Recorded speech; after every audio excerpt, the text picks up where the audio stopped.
Alright, another quick video update for you here as we head towards 9 o'clock. It's about a quarter till 9, and let's show you what's going on weather-wise across northeast Ohio and western PA.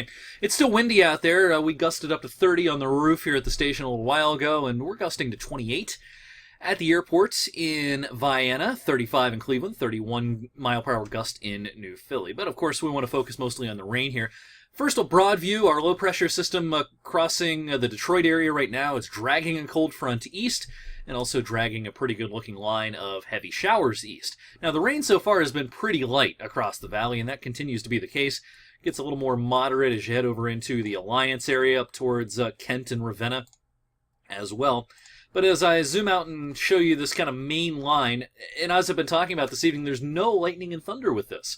These are pretty shallow showers. In other words, shallow convection. It's stuff that's not getting real high in the sky. You know, in a lot of big thunderstorms, the tops of storms can go up to 60,000 feet. The tops of these cells are up around 20,000 feet, and when they're only getting that high in the atmosphere, it's hard to get much lightning and thunder. It's almost impossible to get much hail with this type of convection at this time of the year. So what we've got is a gusty line of showers around. Now, this does have some downpours with it, and it has some wind as well. Been keeping an eye on the velocity product off the Cleveland radar this evening, and there's been some gusty winds. Nothing severe, but some gusty winds nonetheless picked up by the radar. Let's do a couple of queries here over in Geauga County. The radar might be picking up on a 50 to 60 mile per hour gust there. That might be a little overcooked. Sometimes these radar estimates aren't, super accurate. They can do pretty well. It just depends on the situation. And then you go south, and again, gusty winds, but nothing that is going to cause a lot of damage or anything. So some heavy rainfall rates in here. We've got rainfall rates south and east of Cleveland of 1 inch to 2 inches per hour.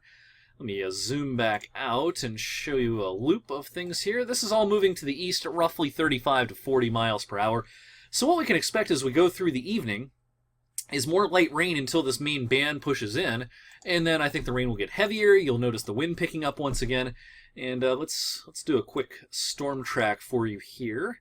Again, moving roughly 35 to 40 miles per hour, putting this main line on schedule to arrive kind of like this. Youngstown a little after 10, a little before that Niles and Warren, and 10:30, 11 o'clock once you're over into western PA. Some of this will impact Columbiana County as well. So, we're not real concerned about severe weather, but some heavier rain later on, and we'll keep the rain into a chunk of the overnight. As you get up tomorrow morning, it may be raining real lightly, just some drizzle, and you might even see a couple of snowflakes out there tomorrow morning as the cold air comes in. Not going to emphasize the severe weather threat too much. Outside chance of a damaging wind gust, but again, the threat is pretty low with this. More updates throughout the evening. 21 News at 11 starts in a little over 2 hours, and I'll have your full 7-day forecast. You're going to like the Easter weekend forecast. I'll see you tonight on the news.